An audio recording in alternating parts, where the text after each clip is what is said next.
According to Crazy Talk, a not-so-stuffy dictionary of theological terms, Sabbath means a special day of resting we think we're bigger than, even though God is not. Special day of resting we think we're bigger than, even though God is not. The fourth commandment in Exodus tells God's followers to remember the Sabbath day and keep it holy. And we've taken that idea and brought it forward and turned it into something that may be beyond its original scope and maybe, or certainly can be, beyond the way Jesus interacted with the Sabbath. In that context, it's a proper noun. It's the last day of the week. It's the only one in the Bible that gets a name. And many people throughout the ages have considered it this absolute day of rest, without exception. Here's what you can do on the Sabbath, and there's a whole bunch of things you can't do. We're going to come back to that. Because before we can really delve into Sabbath keeping and living a life that includes Sabbath, maybe we should better understand Jesus' view of the Sabbath. And in order to get what Jesus means when he talks about Sabbath, we have to understand where he got his meaning. The origin is unclear.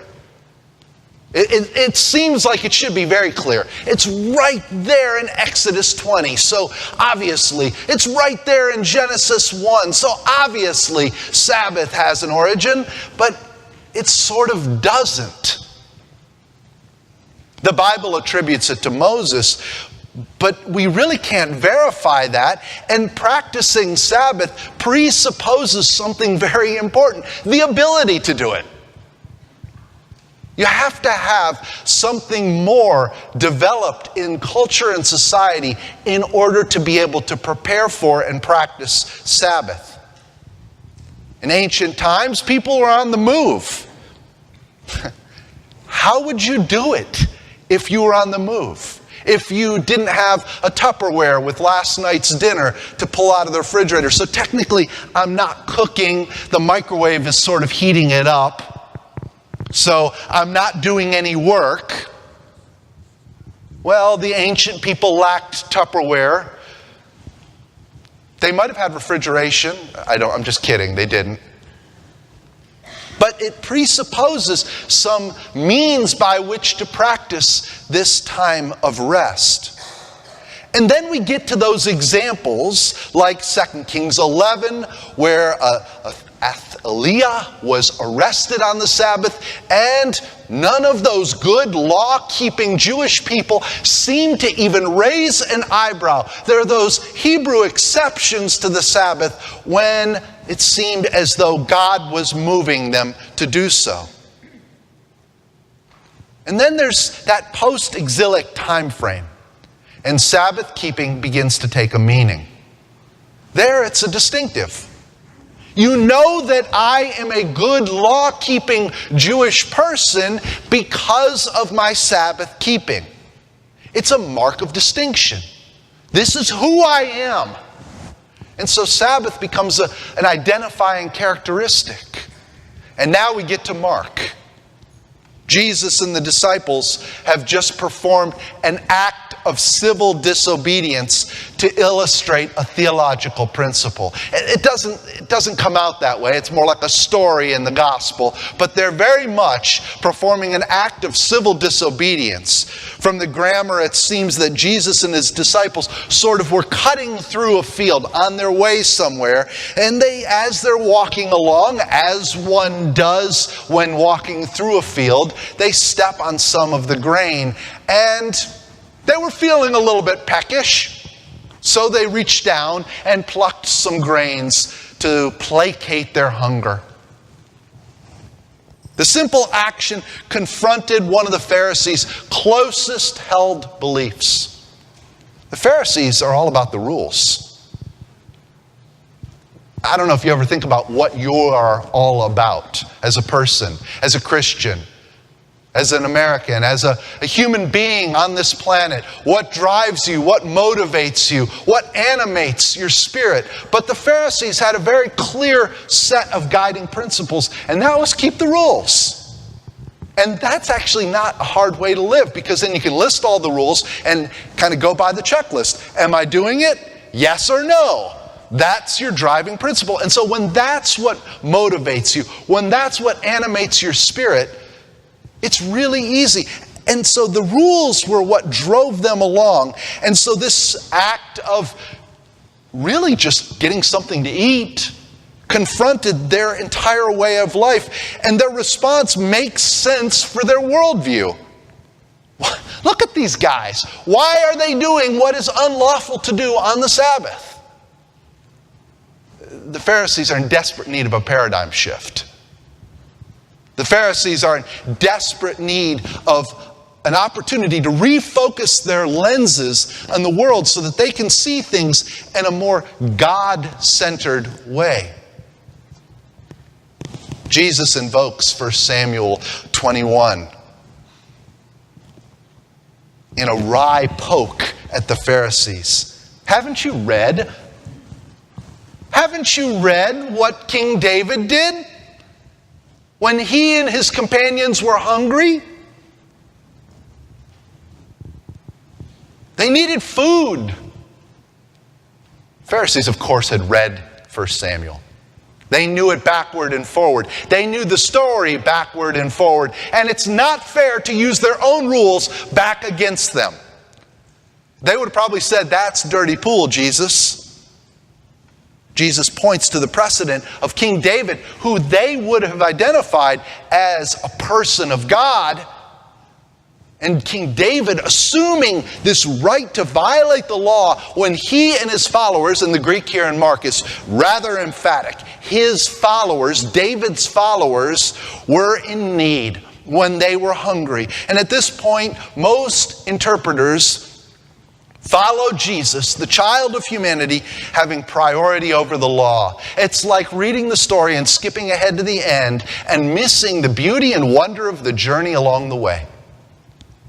Well, Jesus, the child of humanity, is the fulfillment of the law, the fulfillment of all things to be. And so, of course, he has priority over the Sabbath. And for the fulfillment of the law, this traditional interpretation makes perfect sense. However, it seems to fall a little bit short of Mark's intent. Who was the first commentator on Mark? Very first one. It's kind of a trick question. It's the book that just precedes it in your New Testament. The Gospel of Matthew had access to Mark and was sometimes commenting on what Mark said. And Matthew, we see in Matthew, the question wasn't who is Jesus or is he allowed to abrogate the law. The question in this context is hunger.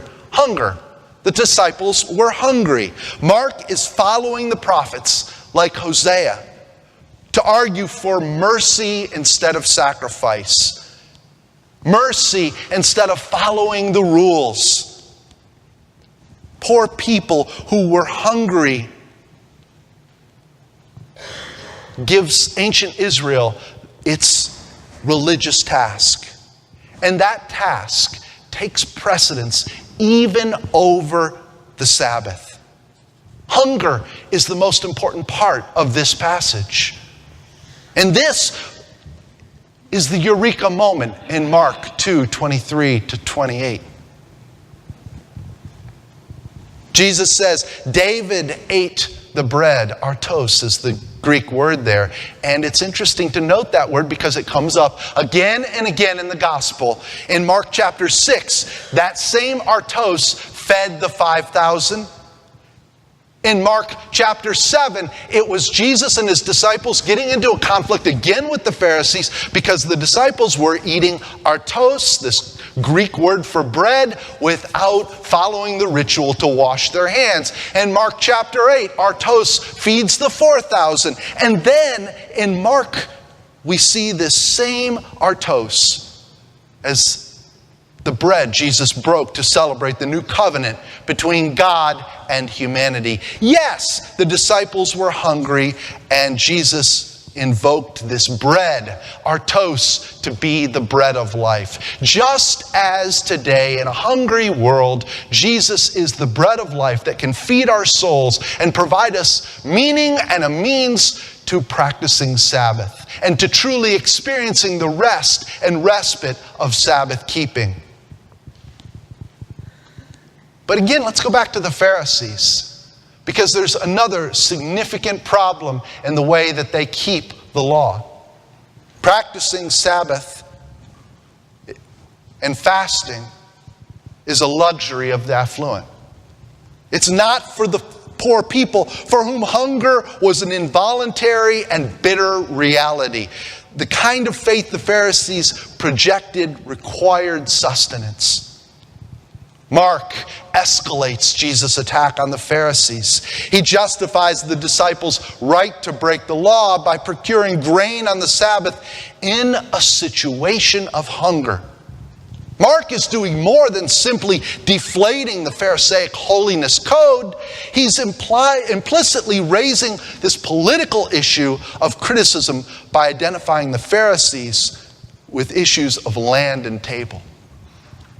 Bread, or food in general, provides sustenance for life. And when our faith rules stand in the way of living, they confront God. When the rules of our faith create disadvantages based on wealth or ability or any other innate factor, they risk becoming the kinds of rules that Jesus, if he were to walk into our lives today, would have to confront. Maybe with a story, maybe with an act, but Jesus would have to confront us. He provides the Hebrew basis for breaking this law. He explains that God cares more about mercy, more about satisfying hunger, than about keeping some imaginary list of do's and don'ts. For Jesus, this is an act of grace. Mark's Jesus then concludes by saying plainly, in a way that is very difficult to misunderstand, that the Sabbath is made for us, not us for it. And then he adds that sort of end that he, in fact, is Lord of the Sabbath. So what is the Sabbath? It's an opportunity to rest. It's an opportunity to stop the busyness of life. It's an opportunity to take a breath, to sit back, to relax. It's an opportunity to gather together with friends. It's an opportunity to worship, to come into God's house, to sing songs of praise, to listen to prayers, and to lift our voices to God. But in each case, it's an opportunity. It's not an obligation. It's not one more thing that we have to do in order to satisfy God. No one, and I don't want to ask for a show of hands because I'm a little worried about the response I might get, but no one should be here because you've always come to church on Sundays and you feel like grandma would turn over in her grave if you ever missed a Sunday. You should be here because you want to praise God. You should be here because you feel that sense of desire of worship. In my first church, many, many years ago, I mentioned this verse, Mark 2:27, in a sermon. The Sabbath was made for us, not us for it. And I was walking back to the parsonage after church that Sunday afternoon, down a dirt road that sort of ran through a farm and the field and the work buildings. And I ran into this old farmer who had been in church that morning, and it looked like he was getting ready to go out and work one of the fields. And so I said, are you getting ready to go out and work in the field? And he said, no, my daddy always told me that nothing you can do on a Sunday can't wait until Monday. At the time, I struggled with it because I thought, oh no, you've missed the point. if there's some extenuating circumstances, a toddler standing on the edge of the pool, you can break the no running by the pool rule and run over and rescue the toddler. God is not calling us to watch idly by or walk within the confines of the rules over to rescue the toddler. Just as God isn't calling us to look at the forecast and realize there's no way to work the field on Monday, so I'd better wait because it's Sunday, and even though it's a glorious day today, which I don't think it is outside, but even though it's the right day to plant, don't plant today because it's the Sabbath. And in my mind, that's what I thought. But if his daddy's rule was more about Sabbath keeping and providing a day for rest because farmers work hard, if his daddy's rule was to say, no, pause every now and then. Take some time with your family. Take some time to go to church. Take some time to worship. Then that is Sabbath keeping.